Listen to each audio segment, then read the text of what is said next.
The federal election is still too close to call as all parties gear up for the final week. After a day in Sydney's west, opposition leader Tony Abbott has headed to Western Australia, where the coalition hopes to pick up seats. And the Prime Minister Julia Gillard has also been in Western Sydney today before she flies to Brisbane for the Labor Party's election launch on Monday. It's in Queensland that Labor pollsters fear the government could lose critical seats after the abrupt sacking of the former Labor leader, Kevin Rudd. This report on day 28 of the election campaign from Matt Peacock. We have 30 laptops and when we all view the same website, it can become a bit slow. What are your party's plans for high speed? They're a very smart class, aren't they?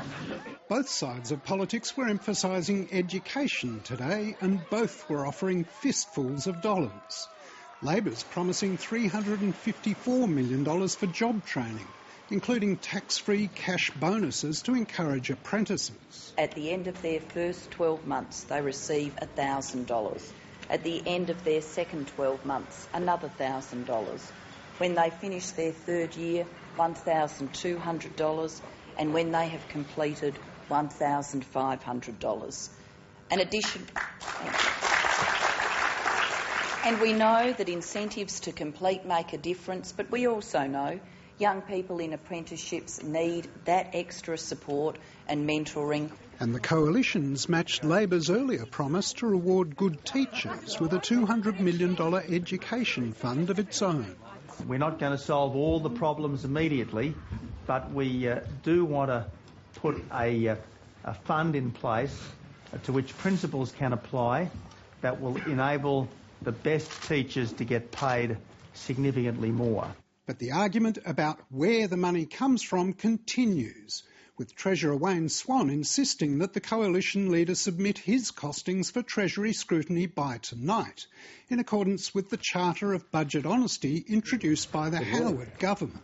What we've had today is a series of dog-ate-my-homework excuses from the Liberals as to why they will not submit their proposals to the Treasury finance process.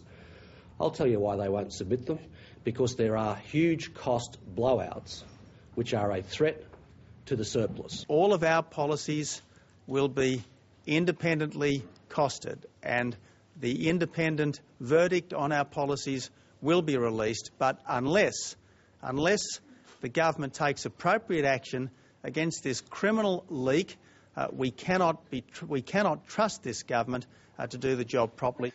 The government's case itself seemed to be weakened by the admission that some of its promises, yet to be announced, also might not be submitted. There will always be some policies that will be announced next week. That happens and was envisaged within the Charter. Some of those may be or may not be costed. This morning, Wayne Swan gave the coalition an ultimatum to deliver all its policies to Treasury by 5:30 today. I say to Mr Swan, why aren't you keeping to that ultimatum yourself? Today's announcement from Mr Abbott is nothing more, nothing less than when it comes to education, it's cut, cut, cut. We've had the guts to say to the Australian people, look, we will spend this extra money, but it is going to be affordable, and it's going to be affordable because here are the spending reductions that will fund it. G'day, hi, how are you? Later in the day, Prime Minister Julia Gillard intensified her attack on what she called the coalition's billion-dollar cuts. What he's talking about is cutting our Computers in Schools program so tens of thousands of kids around the country would miss out. What he's talking about is cutting our Trades Training Centres program. In Alice Springs, the government announced a boost to Aboriginal and Islander-controlled health services, while the coalition pledged to fast-track boarding school facilities for Indigenous students and to abolish the decades-old permit system for entry to Aboriginal communities.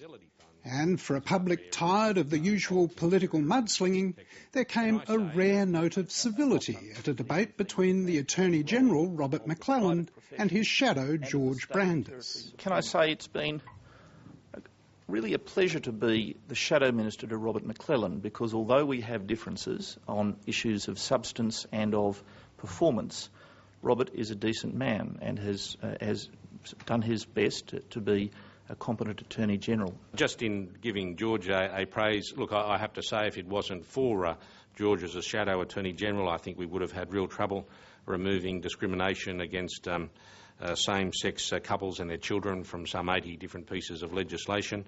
I think we would have also had difficulty passing, really, which was quite historic, a law to prohibit capital punishment. With past Prime Ministers still making cameo appearances on the campaign trail, a weekend television appearance to come from Kevin Rudd could cut either way. How are you? I'm fine. All things must end. Yeah, sometimes sooner than you think. As both sides gear up for the final frantic week of their campaigns, it's still anybody's race, with even the prospect of a hung parliament, with the Greens and independents like Rob Oakeshott holding the balance of power. The big issue for the next 3 years in the parliament will be stability and will be whether a parliament can actually deliver outcomes. And so the makeup of the lower house and the upper house is going to be critical.